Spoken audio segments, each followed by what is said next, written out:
క్రీస్తు ప్రభునందు ప్రియ సహోదరి సహోదరులారా, మనం ఈనాడు సామాన్య కాలంలో 12వ ఆదివారంలో ఉన్నాం. ఈనాటి దివ్య గ్రంథ పఠనాలు, మొదటి పఠనము ప్రవక్త అయిన ఇర్మియా గ్రంథము 20వ అధ్యాయం 10వ వచనం నుంచి 13వ వచనం వరకు, సువిశేషం మత్తయి శుభవార్త 10వ అధ్యాయం 26వ వచనం నుంచి 33వ వచనం వరకు మనం ఆలకించాం. దేవుడు ఇర్మియా ప్రవక్తను తన 23వ ఏట పిలుచుకున్నాడు. నీవు యెరూషలేమునకు వెళ్ళి యోదయ ప్రజలకు నా సందేశాన్ని అందించవలసిందిగా ప్రవక్తను పిలిచాడు. ఇర్మియా ప్రవక్త యోధ దేశ చరిత్రలో చాలా ప్రముఖమైనటువంటి ఇబ్బందికరమైనటువంటి పరిస్థితుల్లో వారికి దేవుని సందేశాన్ని అందించాడు. ఆ రోజుల్లో ప్రజలు దేవుణ్ణి అశ్రద్ధ చేస్తూ రాజకీయాలతో, ప్రాపంచిక వ్యామోహాలతో తలమునకలై జీవిస్తున్నటువంటి రోజులవి. ఆ రోజుల్లో ఇర్మియా ప్రవక్త దేవుని సందేశాన్ని యెరూషలేములో యోధ నాయకులకు, అధికారులకు అందించవలసి వచ్చింది. వారు ఇర్మియా ప్రవక్త సందేశాన్ని ససేమిరా స్వీకరించలేదు. వాళ్ళు ఆయనను తిరస్కరించారు, ఆయన్ని అనేక విధాలుగా ఇబ్బంది పెట్టారు. అయినప్పటికీ కూడా ఇర్మియా ప్రవక్త ధైర్యంగా దేవుని పక్షాన నిలబడి తన సందేశాన్ని అందించాడు. యోధ చరిత్రను మనం చూసినప్పుడు యోధ దేశాన్ని బబిలోనియులు బానిసలుగా చేసుకున్నటువంటి రోజులవి. నిత్యము బబిలోనియాకు యోధ కప్పం కడుతూ బానిసలుగా బ్రతుకుతున్నటువంటి సందర్భంలో యోధ ప్రజలు ఐగుప్తుపై ఆధారపడ్డారు. ఆ రోజుల్లో ఐగుప్తు దేశం చాలా సుసంపన్నమైన, గొప్ప సైన్యం కలిగినటువంటి, గొప్ప శక్తివంతమైన దేశంగా ప్రసిద్ధికెక్కింది. కాబట్టి యోధ ప్రజలు ఐగుప్తీయుల సహాయాన్ని అడిగారు. వాళ్ళు ఆశపడ్డారు, ఖచ్చితంగా ఐగుప్తీయులు వచ్చి వారిని బబిలోనియుల బానిసత్వం నుంచి కాపాడతారని ఎంతగానో ఆశగా ఎదురు చూచారు. ఆ సందర్భంలో ముందే ఐగుప్తు యోధాను మోసం చేస్తుందని దైవ సందేశం ద్వారా తెలుసుకున్నటువంటి ఇర్మియా ప్రవక్త, మీరు దేవుని మీద ఆధారపడకుండా ఎందుకని మీరు ఐగుప్తుపై ఆధారపడుతూ ఉన్నారు? ఆ అన్య దేశం మిమ్మల్ని ఏ విధంగా ఆదుకుంటుందని మీరు ఆశపడుతున్నారని ప్రశ్నించాడు. ఐగుప్తు మీకు సహాయం చేయడానికి రాదని ముందే చెప్పాడు. అయినప్పటికీ కూడా యోధ నాయకులు, రాజులు, అధికారులు ఐగుప్తు వారికి సహాయం చేస్తుందని, వాళ్ళ శత్రువులైన బబిలోనియుల నుంచి వాళ్ళని విడిపిస్తుందని ఎంతో ఆశగా ఎదురు చూచారు. ఆ రోజుల్లో ఇర్మియా ప్రవక్త, ఇదిగో దేవాలయములోనూ దేవునికి విరుద్ధమైన కార్యాలు జరుగుతూ ఉన్నాయి, మీ బలులు దేవునికి ఆమోదయోగ్యంగా లేవు, మీరు ఆయన ధర్మశాస్త్రాన్ని అశ్రద్ధ చేసి ఇష్టారాజ్యంగా జీవిస్తూ ఉన్నారు, ఎక్కడ చూసిన అన్యాయం రాజ్యమేలుతూ ఉంది, ఇదిగో పట్టణంలో కూడా సామాన్య ప్రజలు దోచుకోబడుతూ అన్యాయానికి గురి అవుతూ ఉన్నారు. కాబట్టి సంపన్నులు, అధికారంలో ఉన్నవాళ్ళు సామాన్య ప్రజలను గాలికి వదిలేరు. కాబట్టి దేవుడు మీ పైకి మీ శత్రువులైన బబిలోనియులను తీసుకొని వచ్చి మీకు సర్వనాశనాన్ని రుచి చూపిస్తాడు. ఇటు పట్టణము, అటు దేవాలయము సర్వనాశనం చేయబడుతుంది. కాబట్టి మీరు హృదయ పరివర్తన చెంది దేవుని సందేశాన్ని స్వీకరించి దేవుడు చెప్పినట్లుగా మీరు బబిలోనియులతో సంధి ఏర్పరచుకోండి అని చెప్పి ఇర్మియా ప్రవక్త వారికి ముందే హెచ్చరించాడు. ఇర్మియా ప్రవక్త సందేశాన్ని తిరస్కరించినటువంటి పెద్దలు, మతాధికారులు, రాజ ఉద్యోగులు ఇర్మియా ప్రవక్తను ముందు జైల్లో ఉంచారు. అటు వెనుక నీరు లేని బావిలో పడవేసి అక్కడే అతడు తిండి తిప్పలు లేక చనిపోతాడని చెప్పి వాళ్ళు ఆయనను ఆ బావిలో వదిలివేశారు. అలాంటి సందర్భంలో ఇథియోపియుడైనటువంటి అబెద్మెలెకు అనేటటువంటి ఒక రాజు ఉద్యోగి సిద్కియా అనే రాజు దగ్గరకు పరిగెత్తుకొని వెళ్ళి, ఇదిగో రాజోద్యోగులు ప్రవక్త అయినటువంటి ఇర్మియాను నీరు లేని బావిలో పడవేసి అతన్ని చంపజూస్తున్నారని చెప్పి సిద్కియాకు చెప్పి ప్రవక్త అయినటువంటి ఇర్మియాను ఆ నీరు లేని బావి నుంచి బయటకు తీశాడు. తర్వాత ప్రవక్త సూచించినట్లుగానే కొన్ని సంవత్సరాల వ్యవధి తరువాత యోదియా బబిలోనియులకు బానిస అయ్యింది. వారు బానిసలుగా బబిలోనియాకి తీసుకొని పోబడ్డారు. ఆ సందర్భంలో ప్రవక్త అయినటువంటి ఇర్మియా కూడా ఆ ప్రవాసానికి తీసుకొని పోబడేటటువంటి యూదుల్లో ఒకడిగా ఉన్నాడు. కానీ ఇర్మియా దేవుని సహాయంతో బయటపడి ఐగుప్తునకు పారిపోయాడు. ఆ ఐగుప్తులోనే తన ప్రజల చేతే అక్కడ చంపబడ్డాడని మనకి కొన్ని ఆధారాలు ఉన్నాయి.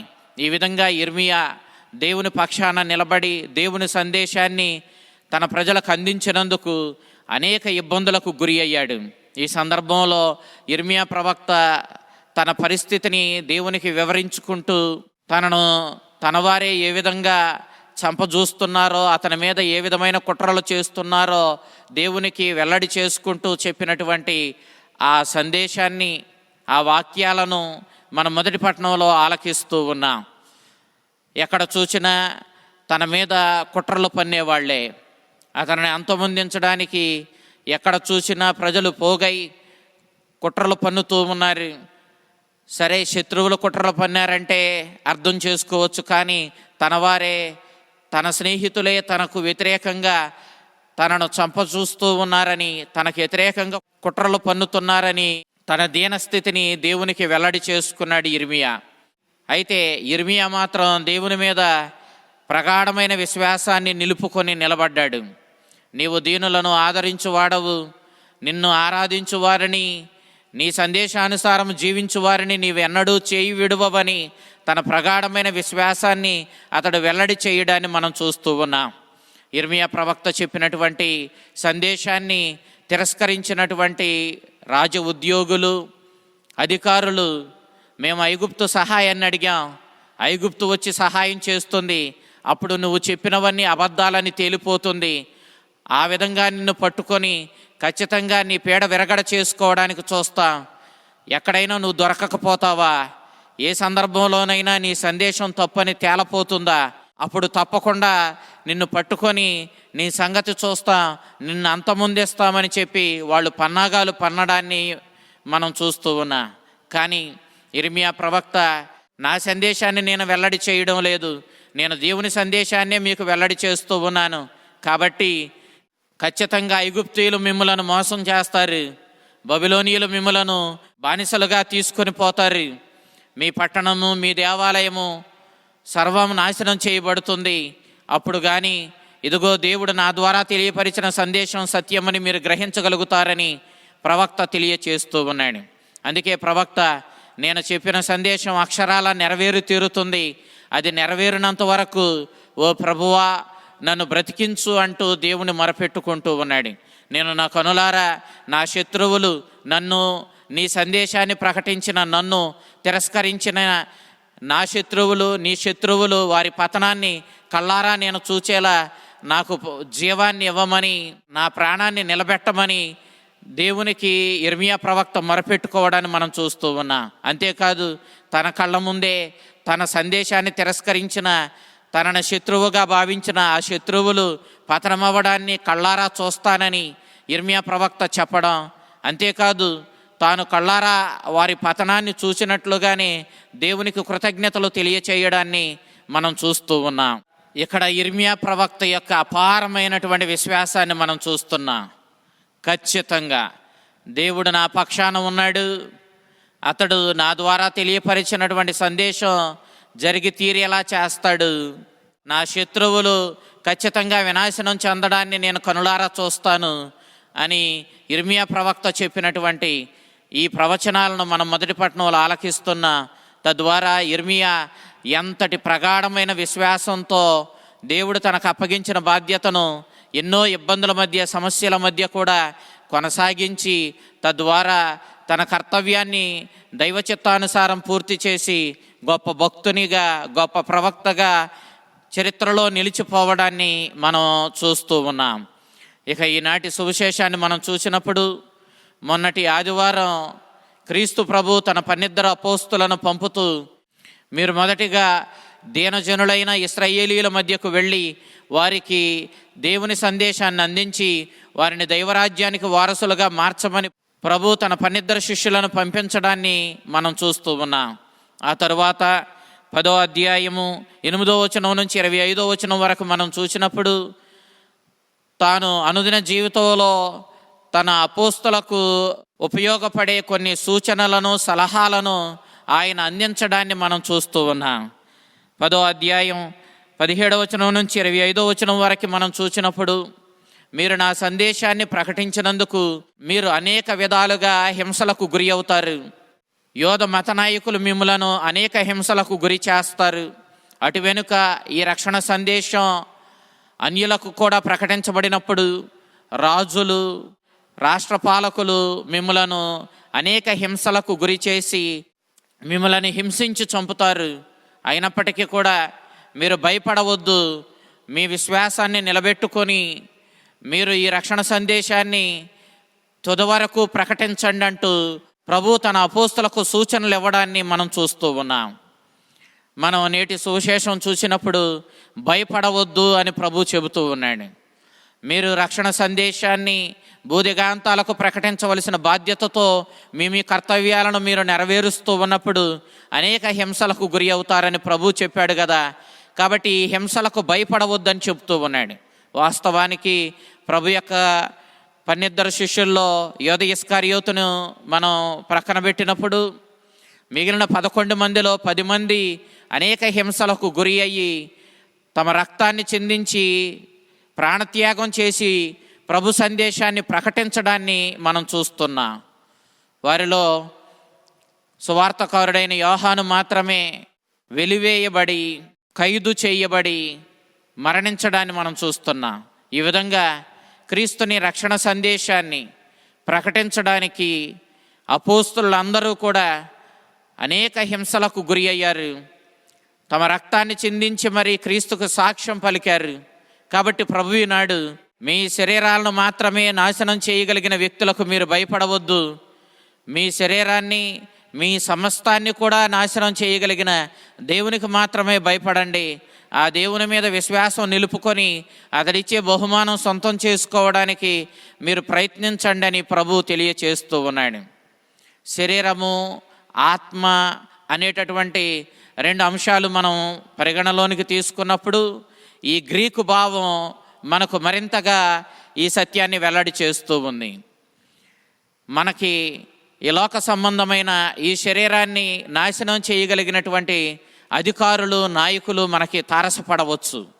వాళ్ళు మహా అయితే ఈ శరీరాన్ని నాశనం చేయగలుగుతారు, కానీ మన సమస్తాన్ని వాళ్ళు నాశనం చేయలేరు. కానీ దేవుడు మనల్ని నరక కోపంలోనికి నెట్టి మన అవిశ్వాసం వల్ల, దేవుణ్ణి లెక్క చెయ్యని తనం వల్ల, ఆయన సందేశాన్ని స్వీకరించకుండా జీవించినటువంటి ఆ అవిశ్వాసపూరితమైన జీవితం వల్ల దేవుడు మనల్ని నరక కోపంలోనికి వదిలివేసినప్పుడు మనము ఆ నరకంలో సమస్తాన్ని కోల్పోతాము. కాబట్టి ఈ సమస్తాన్ని కోల్పోయే ఆ పరిస్థితి మనం తెచ్చుకోకుండా దేవునికి భయపడి దేవుని సందేశాన్ని స్వీకరించి ఆ సందేశానుసారము జీవించి మనము ఈ లోక అధికారుల దృష్టిలో హింసలు అనుభవించి శారీరకంగా మరణించిన మన సమస్తాన్ని నాశనం చేయలేని ఈ అధికారులకు భయపడకుండా దేవునికి భయపడి మన సమస్తాన్ని నిత్య జీవంతో నింపగలిగిన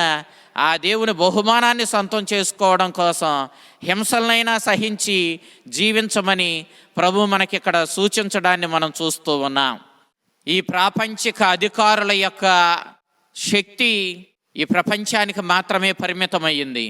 కానీ దేవుని శక్తి ఈ లోకానికి, ఆ తరువాత లోకానికి కూడా చెందింది. కాబట్టి మనం దేవునికి భయపడుతూ మన కర్తవ్యాలు నెరవేర్చాలని ప్రభు ఇక్కడ సూచిస్తూ ఉన్నాడు. ప్రభువు పరిపూర్ణంగా మానవుడు, పరిపూర్ణంగా దేవుడు. ఆయన తన దైవశక్తిని ఈనాడు వెల్లడి చేయకుండా ఉన్నాడు, రహస్యంగా ఉంచాడు. కారణం ఏంటంటే ఆయన తన శిష్యులను ఏర్పరచుకోవాలి, వారికి ఇవ్వవలసిన సూచనలు, సలహాలు ఇవ్వాలి, వాళ్ళను సంసిద్ధపరచుకోవాలి. తనను గూర్చి, తన సందేశం గూర్చి ఈ భూదిగాంతాలకు ప్రకటించగలిగిన గొప్ప యోధులుగా తన శిష్యులను సంసిద్ధపరచాలి. అటు తరువాత పరిస్థితి ఏదైనా ప్రభు దానిని ఎదుర్కొంటాడు. ఒకవేళ మరణమే అయినా దానిని ఆనందంగా సహిస్తాడు. ఎందుకంటే క్రీస్తుని గూర్చి, క్రీస్తుని ఆ రక్షణ సందేశం గూర్చి భూదిగాంతాలకు ప్రకటించగలిగిన తన శిష్యులను అతడు ఏర్పరచుకొని వాళ్ళను సంసిద్ధపరిచాడు. కాబట్టి ఇక ప్రభువు తనను గూర్చి తాను వెల్లడి చేసుకుంటాడు.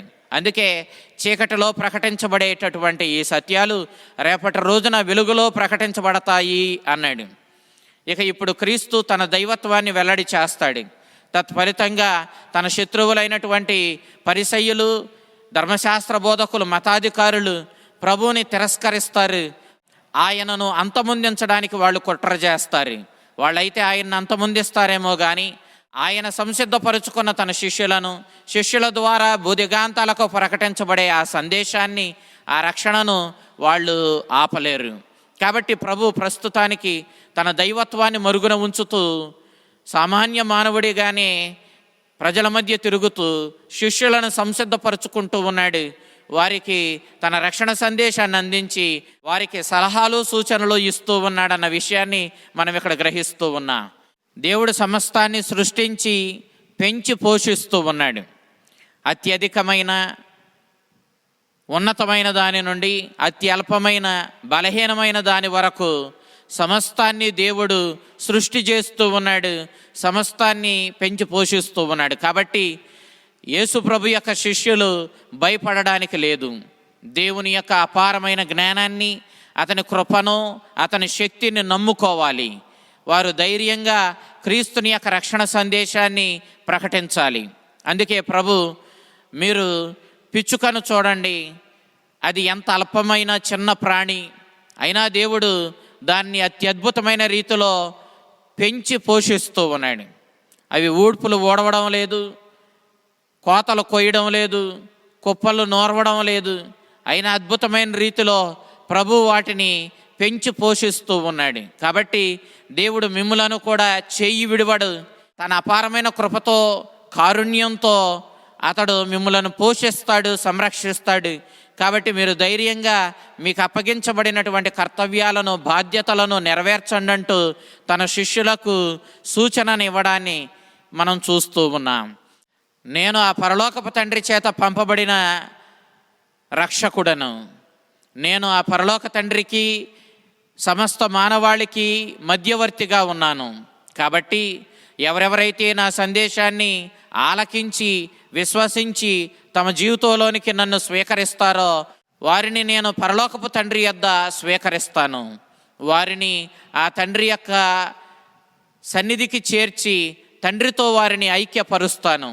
ఎవరెవరైతే నా సందేశాన్ని నన్ను తిరస్కరిస్తారో వారిని నేను ఆ పరలోకపు తండ్రి ఎదుట కూడా తిరస్కరిస్తాను అని చెప్పి ప్రభు స్పష్టంగా ఈనాడు తెలియచేస్తూ ఉన్నాడు. కాబట్టి ఇక అపోస్తలులు, క్రైస్తవులు, క్రీస్తు యందు విశ్వాసం ఉన్నవారు భయపడడానికి లేదు. ఆయన యందు ప్రగాఢమైన విశ్వాసంతో, నమ్మకంతో ముందుకు సాగాలి. మొదటి పట్టణంలో ఇర్మియా ప్రవక్త ఏ విధంగా ఆ దేవుడు అప్పగించిన బాధ్యతను ఏ విధంగా ధైర్యంగా నెరవేర్చాడో, హింసల మధ్య కూడా ఆ కర్తవ్యాన్ని నెరవేర్చాడో, ఆ విధంగానే ఈనాడు యేసుక్రీస్తు తన శిష్యులకు బాధ్యతనిస్తూ ఉన్నాడు. ఆ బాధ్యతను దేవుని మీద విశ్వాసంతో, ప్రగాఢమైన నమ్మకంతో నెరవేర్చాలి. సువార్త ప్రచారం చేసే బాధ్యతను నెరవేర్చి దైవరాజ్య స్థాపన చేయాలి.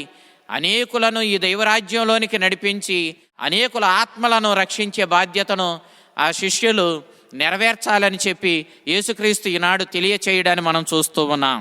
ఈ లోకయాత్ర ముగిసిన తరువాత మనందరి యొక్క తీర్పరి క్రీస్తే. ఆయనే మనల్ని తీర్పు తీర్చేవాడు. కాబట్టి ఆయన యందు విశ్వాసముతో, ఆయన సందేశానుసారము జీవించి ఆయన సందేశాన్ని భూదిగాంతాలకు ప్రకటించే ఏ వ్యక్తి కూడా భయపడడానికి లేదు. ధైర్యంతో క్రీస్తుని గూర్చి, క్రీస్తుని రక్షణ సందేశం గూర్చి బోధించి దైవరాజ్య స్థాపన చెయ్యాలి అని చెప్పి ఈనాడు క్రీస్తు మనకు తెలియజేయడాన్ని మనం చూస్తూ ఉన్నాం.